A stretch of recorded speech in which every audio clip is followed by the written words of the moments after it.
The show started, but only if you guys are ready. You guys ready to start the show? Let me hear you. All right. We are kicking things off with a treat for you guys. This first comic, he's been on the stage a handful of times. He tours all over. He's very funny dude. You guys are gonna love him. Please make some noise for Mr. Daryl McCallum.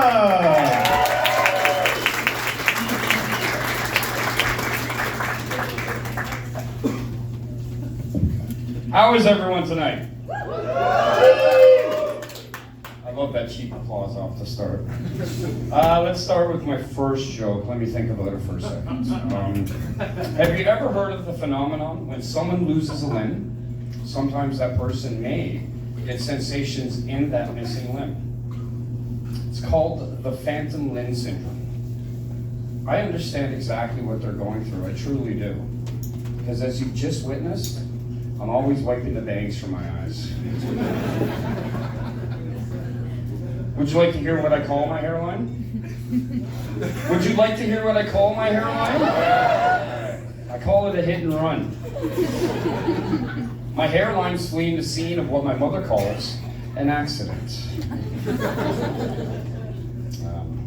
Yeah, it's actually not true. I was planned. But all that tells you is my mother's horrible at planning things. This could have gone much better. I'm originally from Vancouver. Well, I spent most of my life there. I moved to Hamilton about 8 years ago. People always ask me though, why the fuck would you move to Hamilton from Vancouver? Well, let me tell you a little bit about Vancouver, okay? Vancouver is a cesspool. It's a cesspool of drug addiction, homelessness, and depression, with a thin veneer of being a beautiful, gorgeous city. What I love about Hamilton, there's no veneer.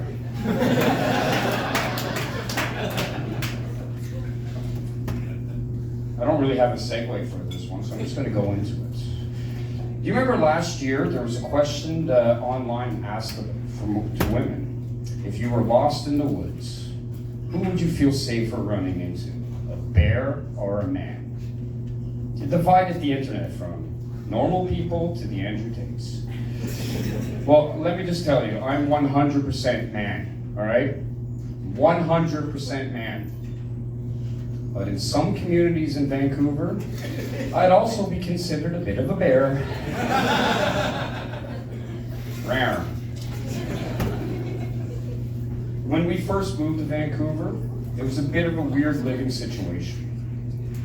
All of us living under the same roof. Me, my brother, my mother, my father, and my stepfather. Yeah. Now, my stepfather, he was my father. I see him as my father. He did pass away a couple of decades ago. He never had any children of his own. I truly regret, I do. Because after watching porn these days, I wish I had a stepsister.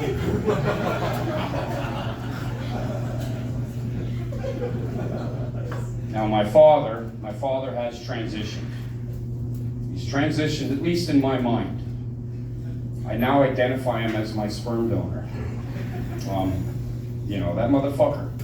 All he ever gave me was the beautiful genetics of 5'0", balding, as you already know, incredibly hairy. At least I just wish that he would have gotten remarried himself and moved on with his life, you know, I really do. Because I've seen stepmom porn too.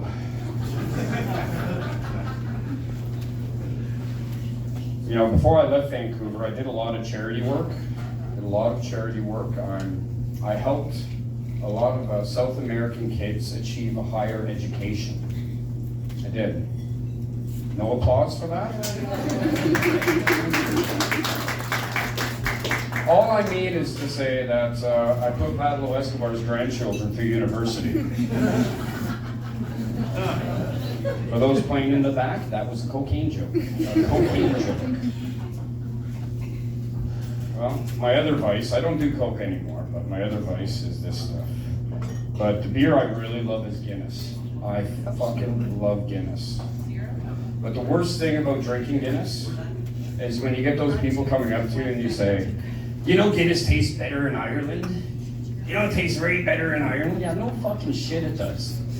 I'm sure doing coke in Colombia off a prostitute's ass is much better than these bathrooms. But I'm having a great time. It's been a while since I've been laid. Obviously, I know, I'm waiting for that first album. But recently I did get an STD test done. Clean bill of health, clean bill of health. You may ask though, Daryl, if you've not been laid in a while, why would you get an STD test? A valid question. I just figure if billions of people can believe in an immaculate conception, what the hell is wrong with one person believing in an immaculate infection? I'll end it on this one for you guys here. There's another scare with sex. The other scare with sex is pregnancy.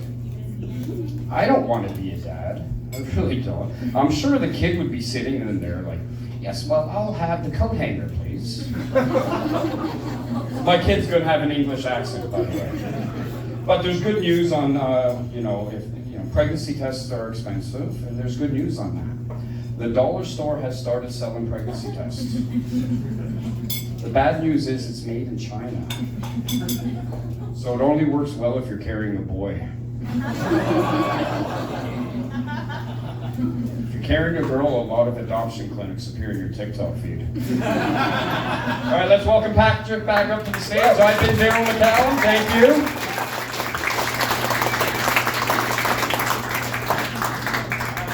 Keep that going for Daryl McCallum.